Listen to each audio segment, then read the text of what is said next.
gente toma como referência algo que acontece num programa que tem tanta relevância, repercussão e alcance como o BBB, a gente acaba tendo, numa perspectiva feminista, algumas confusões. A gente acaba tendo a noção de que o feminismo ele é só de que o feminismo ele tem uma forma única, ele tem uma abordagem única e de que ele é só uma coisa, como um movimento de mulheres que vão estabelecer um revanche em relação ao patriarcado ou em relação a um grupo específico de homens. E quando a gente vem para a teoria feminista, para a episteme feminista, quando a gente vai fazer uma reflexão que realmente transcende o contexto que nos é dado pelo BBB, que nos é dado pelos fatos que têm maior repercussão na mídia, a gente percebe que, de fato, falar de feminismo é falar, na verdade, de feminismos.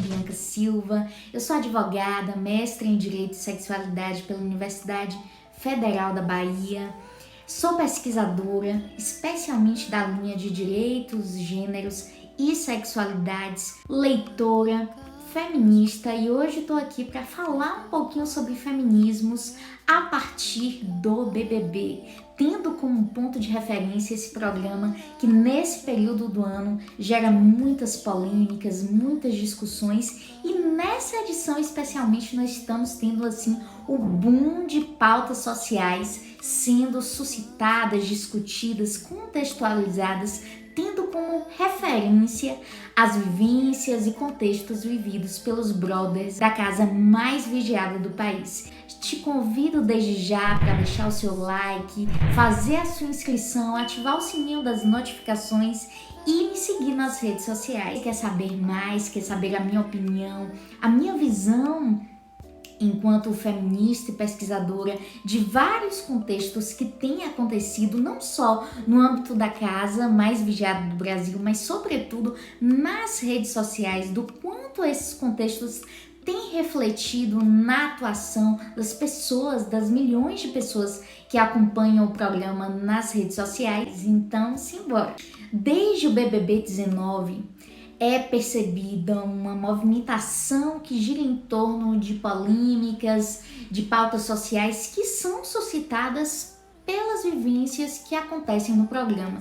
Mas no BBB 20 nós vimos um boom realmente de discussões relacionadas com feminismo, machismo, racismo, suscitadas por esses contextos vivenciados no BBB. Inclusive, foi identificado um aumento de 250% das buscas sobre o termo sororidade quando ele foi citado por Manu Gavassi no programa, de acordo com o Google Trends. Então, para vocês terem noção do quanto o último programa, o BBB 20, foi relevante para trazer para o contexto das redes sociais, da militância e também das discussões relacionadas com o feminismo. Então, digamos assim, foi um pretexto e um contexto que também popularizou muitos movimentos, muitas páginas, muitas pessoas que produzem conteúdo relacionado com os feminismos. Naquele programa nós tivemos, logo no início do programa,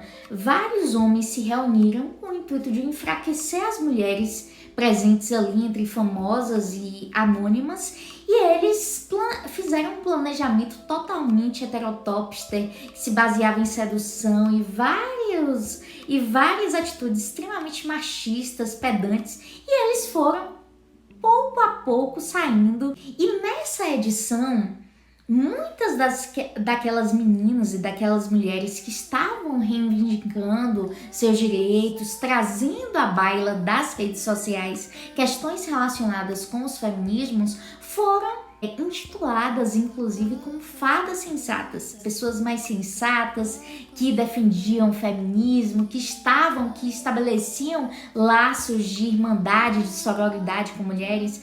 Então, o que acontece? Todas essas discussões feministas, todas essas discussões suscitadas pelo Big Brother ou por demais contextos que tem um boom na internet, nas mídias sociais, acabam fazendo com que a gente tenha a falsa impressão de que o movimento feminista ou de que o movimento negro ou de que alguém representa uma causa, de alguém que vai para um programa em rede nacional representa a totalidade de uma causa, a totalidade de um movimento, a totalidade de uma comunidade. E nós precisamos perceber e nos atentar para as pluralidades dos feminismos, para as pluralidades de pessoas e para a pluralidade que faz parte dos nossos contextos sociais. E tudo isso e toda essa ideia de homogeneidade, de universalidade, que faz parte também dos paradigmas filosóficos que orientam nossas concepções, acaba fazendo com que nós tenhamos expectativas em relação aos participantes, em relação à sociedade, em relação aos movimentos sociais, e enxergamos tudo como uma coisa só, e não é. Quando a gente vai para as correntes feministas, vamos ver que tem feminismo branco, feminismo negro, feminismo chicano, feminismos interseccionais. Então são muitas as abordagens possíveis relacionadas com os feminismos. E é importante que a gente, ao compreender essa pluralidade de mulheridades, de feminismos enquanto fenômenos plurais e também enquanto correntes completamente distintas e em muitos casos divergentes, é que a gente precisa começar a compreender que não dá para falar sobre feminismos, sobre racismo, sobre transfobia, sobre gordofobia e de tantas outras pautas sociais relevantes permanecendo numa lógica de maniqueísmo, de bem e de mal, de fada sensata e de monstro, vilão. Então a gente tem que deixar esses maniqueísmos para o universo dos romances, para o universo das novelas, e nós precisamos entender e humanizar essas pautas e humanizar as pessoas que estão à frente dessas pautas, que estão reivindicando ou estão suscitando essas discussões. Porque falar de seres humanos é falar de pessoas com nuances complexas, é falar de pessoas que podem ser boas num determinado momento e em outros nem tanto. E reconhecer essa pluralidade imanente à natureza humana e imanente também às abordagens feministas. Feminismos é plural não só porque existem vários movimentos, várias abordagens e várias correntes, mas porque os feminismos, enquanto fenômeno, ele também é plural. Falar de feminismos é falar de episteme, é falar de movimentos sociais, é falar de correntes teóricas distintas, é falar de movimentos de mulheres diversos, é falar de mulheridades, de travestilidades, é falar de mulheres, é falar de gênero, é falar de ideologias, é falar de uma amplitude de fenômenos que transcendem a ideologia, que transcendem um determinado movimento social, é falar de fenômenos plurais. Há diferentes vertentes de lutas, há diferentes vertentes de pessoas e ninguém tem a obrigação de representar a totalidade de uma comunidade, a totalidade de um movimento, a totalidade de uma ideologia. E é aí que adentramos na questão Carol Conká. Entendida como um ícone feminista, com suas letras que versam sobre empoderamento social, sexualidade e tantos outros temas que giram em torno da ocupação de espaços de poder pela mulher, inclusive ela ocupa um espaço que é predominantemente masculino, que é o rap, e produz uma arte socialmente engajada. Foi para um programa em rede nacional e a gente esperava que ela fosse ter um comportamento de fada sensata. E aí nós nos deparamos com comportamentos desrespeitosos, com egocentrismo, e eis que a postura da internet, que é altamente julgadora, canceladora e punitivista. E vejam bem, eu concordo completamente com o fato de que ela deve ser responsabilizada. Mas existe uma diferença muito grande entre responsabilização e punitivismo. E o que é mais importante, não só ela tem sido julgada por suas atitudes, mas a própria negritude tem sido questionada. E é aí que nós vimos, né, que a branquitude ela não perde a oportunidade de manifestar o seu racismo. Nós temos também a trajetória da Lumina, que já entrou na casa sendo imunizada pelo público. Ela que é baiana, psicóloga, lésbica, militante, mestra também, chegou com uma bagagem carregada de gírias, de jargões, incongruências que variavam entre um julgamento exacerbado, apontamentos inoportunos, imaturidade e, digamos assim, ela tampava o sol com a peneira quando a atitude incoerente ela vinha vinha das pessoas que ocupavam, né, o seu grupo de amizades ali dentro.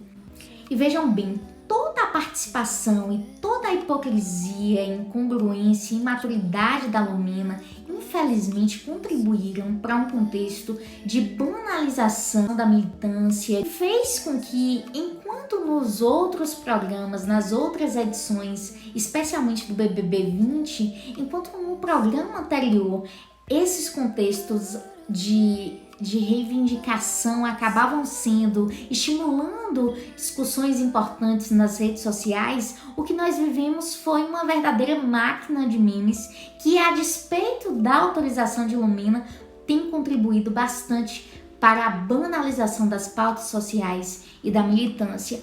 O que acontece, minha gente, é que a gente não pode tomar como referência de feminismo algo que acontece no Big Brother Brasil. A gente tem que entender que o Big Brother Brasil é um programa de entretenimento e militância não é entretenimento, tá bom? Movimento social, militância não são entretenimentos. Não confundam as coisas. O que o Big Brother nos fornece são contextos, são pretextos para que nós discutamos pautas importantes, para que nós discutamos temas importantes, mas para isso, para que nós entendamos, compreendamos o real fundamento dessas discussões, é preciso não se basear somente nesses contextos e pretextos, é preciso beber diretamente a fonte de textos.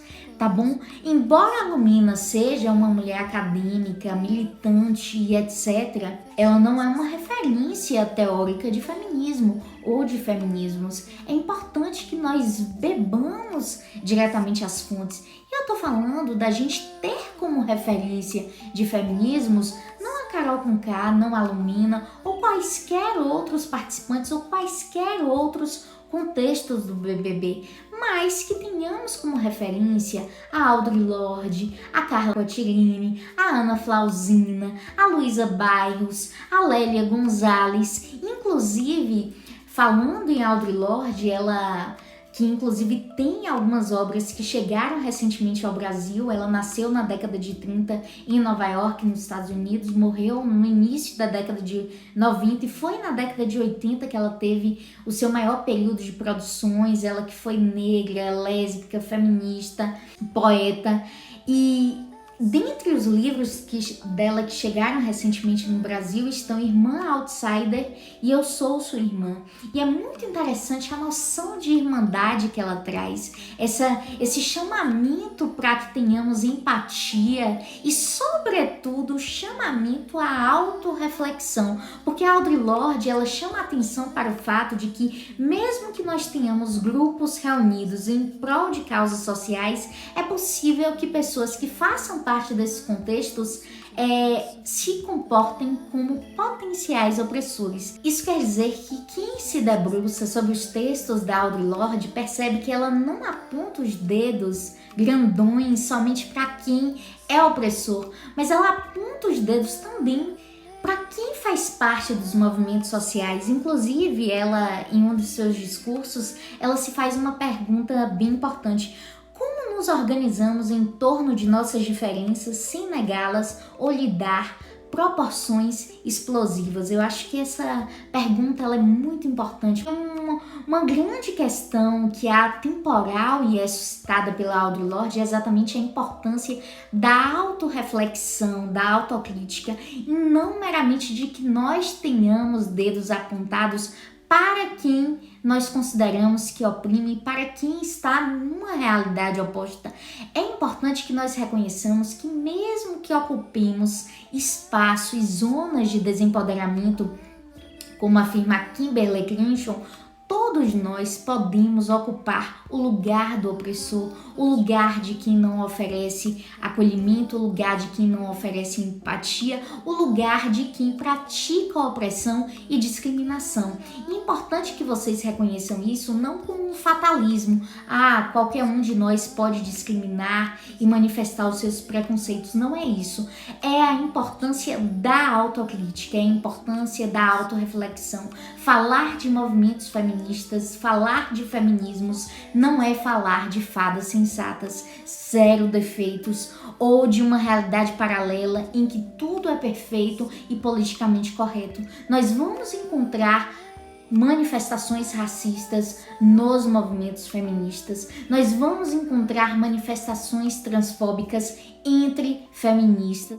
Então, resumindo, minha gente, é importante que todos nós consigamos evoluir com muita empatia, com muito crescimento e sempre com a noção de que todos nós, e tendo essa noção que a Audre Lorde nos apresenta de que podemos ser potenciais opressores e que estamos em constante desconstrução se defendemos o movimento feminista em uma determinada perspectiva, certamente outras perspectivas serão omitidas ou outras visões serão silenciadas, e a gente precisa estar aberto para evoluir, sempre com empatia, com didática, e é importante entender que os apontamentos para quem faz parte do mesmo grupo que a gente é um verdadeiro exercício de autocrítica e de autorreflexão. E nós não temos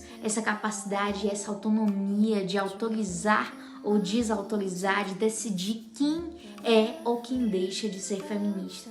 Então é essa a mensagem do vídeo de hoje. Espero que gostem. Um beijo e até o próximo.